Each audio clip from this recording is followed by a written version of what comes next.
రాష్ట్రంలో కూటమి ప్రభుత్వం ఎప్పుడైతే వచ్చిందో ఈరోజు కూటమి అభ్యర్థిగా ఎవరైతే ఆదోనిలో గెలిచినారో ఆదోని మార్పు కోరినారు, మంచిదే.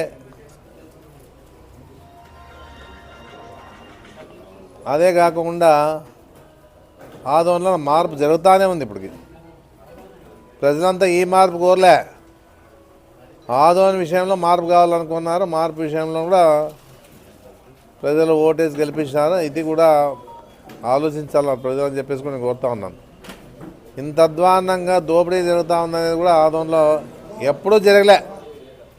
ఇన్నేళ్ళు 30 ఏండ్లుగా మేము కూడా అధికారంలో ఉన్నాం, అధికారం కోల్పోయినాం. ఈ పరిస్థితుల్లో ఇన్నేళ్లుగా ఎక్కడ కూడా రిజిస్టర్ ఆఫీస్లోన దోపిడీ ఎప్పుడు జరగలే. ఈ మధ్య ఎప్పుడైతే కూటమి ప్రభుత్వం వచ్చిందో ఆ రోజు నుంచి ఇక్కడ ఉన్నటువంటి పెద్దల ప్రోత్సాహంతో ఇవన్నీ జరుగుతూ ఉన్నది కూడా గ్యారెంటీగా చెప్పగలుగుతా ఉన్నాం. ఎందుకంటే ఒకటి ఆధార్ కార్డు మార్చి ఇట్లా చేయాలరా మీకు తెలీదు, మీరు ఊరికే దోచుకోవాలంటే ఆలోచన ఉండాలా, ఆధార్ కార్డు మార్చి దోపిడీ చేయాలని చెప్పేసి ఒకటి చూపించినాడు ఆదోనిలో. రెండోది, ఇది మనిషి ఉన్నోని బతికున్నోని చంపి డెత్ సర్టిఫికేట్ పుట్టించి, ఫ్యామిలీ సర్టిఫికేట్ పుట్టించి ఈ రెవెన్యూ ఆఫీస్ రిజిస్టర్ ఆఫీస్లో పోయి వాళ్ళ పేరు మీద రిజిస్టర్ చేసుకునే ప్రయత్నం చేసినారంటే రిజిస్టర్ చేసుకున్నారు, ప్రయత్నం చేసేది రిజిస్టర్ చేసుకున్నారు కాబట్టి అది త్వరలోనే బయటపడింది. కాబట్టి అది బయటకు వచ్చింది. దాదాపుగా 20-30 కోట్ల ప్రాపర్టీని దోచుకోవాలనే ప్రయత్నం చేసినారు ఆదోనిలో వాళ్ళైతే బాగుండదని చెప్పేసి బయట వాళ్ళు తీసుకొచ్చినారు. ఇప్పుడు ఎందుకంటే లేటుగా తెలుస్తుందేమో, అప్పుడు మనం చూసుకోవచ్చులే అని చెప్పేసి. ఎందుకింత జరుగుతూ ఉండేది కూడా ప్రజలు గమనించాలని చెప్పేసి నేను కోరుతా ఉన్నాను. ఇంత మార్పు తీసుకొస్తా అనుకోలే ఈ కూటమి ప్రభుత్వంలో ఉన్నటువంటి రాజకీయ నాయకుడు. ఎన్నో ప్రగల్భాలు పడినాడు. ఎవరైనా దోపిడీలు చేస్తే తోలు తీస్తామన్న వ్యక్తులు ఎక్కడికి పోయినా తెలియదు, కానీ ప్రజలు తోలేం తీస్తున్నారు. ఎవరైతే ప్రాపర్టీ ఉన్న వాళ్ళ తోలు మాత్రం బ్రహ్మాండంగా తీస్తూ ఉన్నారు చూడు ఆదోనిలో. ఇది పరిస్థితి జరుగుతూ ఉంది.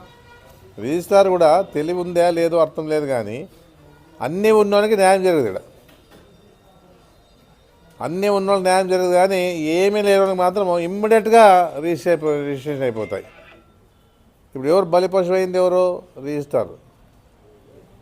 ఇప్పుడు డాక్యుమెంట్ రైటర్లు కూడా ఎట్లా తయారైనారంటే, ఏదైనా రాని మా ఫీజు మాకు వస్తుంది, మాది అయిపోయింది, వాళ్ళు దోపిడీ చేస్తారు, ఇంకోటి చేస్తారు, మాకు సంబంధం లేదు, మా ఫీజు మాకు వస్తుంది, అంతే చాలు. అది ఇది ఇట్లా ఆలోచన చేయరాదు ఎవరైనా కానీ. మీరు న్యాయంగా డాక్యుమెంట్లు చూసిన తర్వాత ఉన్నాయా లేదా అనేది కూడా ఆలోచన చేసి, ఏదైనా లేనప్పుడు నీవే ఇమ్మీడియట్గా ఎవరైతే ఆ వ్యక్తి ఉన్నాడో ఆ వ్యక్తికి చెప్పాలా. అది మీరు చేస్తే మంచి చేస్తా. కానీ మీరు ఇష్టానుసారంగా ఏదో ఇట్లాంటివన్నీ వచ్చినప్పుడు కొంత ఎక్కువ ఫీజు ఇస్తే ఆ విధంగా మీరు చేస్తే తప్పు కదా అని చెప్పేసి నేను అడుగుతా ఉన్నాను. ఇప్పుడు రిజిస్ట్రార్ కూడా ఆడో ఉంటాడు, మీరు ఇమ్మీడియట్గా మీరు డాక్యుమెంట్ రైటర్స్ అవన్నీ పోయి డాక్యుమెంట్లన్నీ లేకుండా పెట్టినా కూడా వీళ్ళు చూసింటారులే, వాళ్ళు అన్నీ తెలిసింటారని చెప్పేసి రిజిస్ట్రార్ కూడా గుడ్డిగా నమ్మరాదు. ఏదున్నా కరెక్ట్గా ఉన్నాయా లేదా, ఇది వాళ్ళదైనా ప్రాపర్టీ కాదా అనేది కూడా ఆలోచన చేయకుండా ఇమ్మీడియట్గా వీళ్ళు తీసుకొస్తేనే వాళ్ళు సంతకాలు పెట్టి దానిలో ఆన్లైన్లో ఎక్కించేది రిజిస్టర్ చేసేస్తే మనంత దోపిడీ అనేది కూడా ఆలోచన చేసే పరిస్థితి లేకుండా ఉందనేది కూడా నేను చెప్తా ఉన్నాను. ఆదోని ప్రజలు గమనించాలా. మీరు వారానికి ఒకసారి ఆన్లైన్లో చూసుకోండి, మీ ఆస్తులు ఉన్నాయా, మారిపోయినాయా, ఎవరి పేరు మీద అయిపోయినా అని చెప్పేసి ఆలోచన చేసుకోండి. ఇది ఎందుకంటే మనం ఇప్పుడు వేరే పనులు చేసుకునే పరిస్థితి లేదు. మన ఆస్తులు మనం కాపాడుకోవడానికే మీరంతా కూడా ఆలోచించాలని చెప్పేసి చెప్పడం జరుగుతూ ఉంది. ఇంత దారుణంగా మేము కూడా చూస్తామనుకోలే. ఈ దారుణ పరిస్థితి ఆదోనిలోనే కాదు, రాష్ట్రంలోనే ఉంది. ఆదోనిలో మనకు తెలిసింది కాబట్టి ఇవన్నీ చెప్పడం జరుగుతుంది. ప్రతి పార్టీ, కమ్యూనిస్టులు కానీ ఇంకా ఎన్నో పార్టీలు ఉన్నాయి, ఆ పార్టీలన్నీ కూడా దీన్ని ఖండించాలని చెప్పేసి కోరుతా ఉన్నాను. ఒకటే చెప్తా ఉన్నా, ఎవరికైనా అన్యాయం జరిగిందంటే మా పార్టీ ఎప్పుడూ అండగా ఉంటుందని చెప్పేసి నేను తెలియజేస్తా ఉన్నాను. ధైర్యంగా ఎదుర్కోవాలా. భయపడి మన ఆశని కాపాడుకోవడానికి భయపడితే ఈ పూర్తి స్థాయిలో మీరు నష్టపోతారు, మీ కుటుంబం నష్టపోతారని చెప్పడం జరుగుతూ ఉంది. మేమంతా ఉంటాం, ఎలాంటి అధైర్యపడొద్దండి. మా పార్టీ ఎప్పుడు కూడా మీకోసం పనిచేస్తాం, మీకు న్యాయం చేస్తాం. ఏదైనా ఇది రద్దు చేయకపోతే కూడా అంతా కలిసికట్టుగా మా పార్టీ తరఫున పెద్దలు, కార్యకర్తలు అందరూ పోయి దాన్ని రద్దు చేసే వదిలే పరిస్థితి లేదు.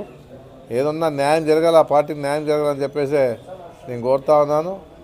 ఇది చాలా పెద్ద మార్పు తీసుకొచ్చాను ఆదంలో, అందరూ గమనించాలని చెప్పేసి నేను కోరుతాను. రెవెన్యూ స్టాంప్ మినిస్టర్ వచ్చి ఎవరైతే అధికారులు ఉన్నారో వాళ్ళందరినీ సస్పెండ్ చేయమని చెప్పినా కూడా ఇక్కడ ఉన్న డిస్ట్రిక్ట్ అధికారుల వల్ల వాళ్ళ మీద ఇంతవరకు చర్యలు తీసుకోలేదు. పోలీసులు విచారణ చేసిన తర్వాత తప్పు తేలితేనే చర్యలు తీసుకుంటామని. మీకు బాగా గుర్తుపెట్టుకోండి, ఆదంలోనే రాష్ట్రంలో ఏమి జరిగినా కూడా పోలీస్ డిపార్ట్మెంట్ కానీ అధికారులు కానీ పట్టించుకునే పరిస్థితి లేదు. మీకు తెలిసిపోతా ఉంది బాగా.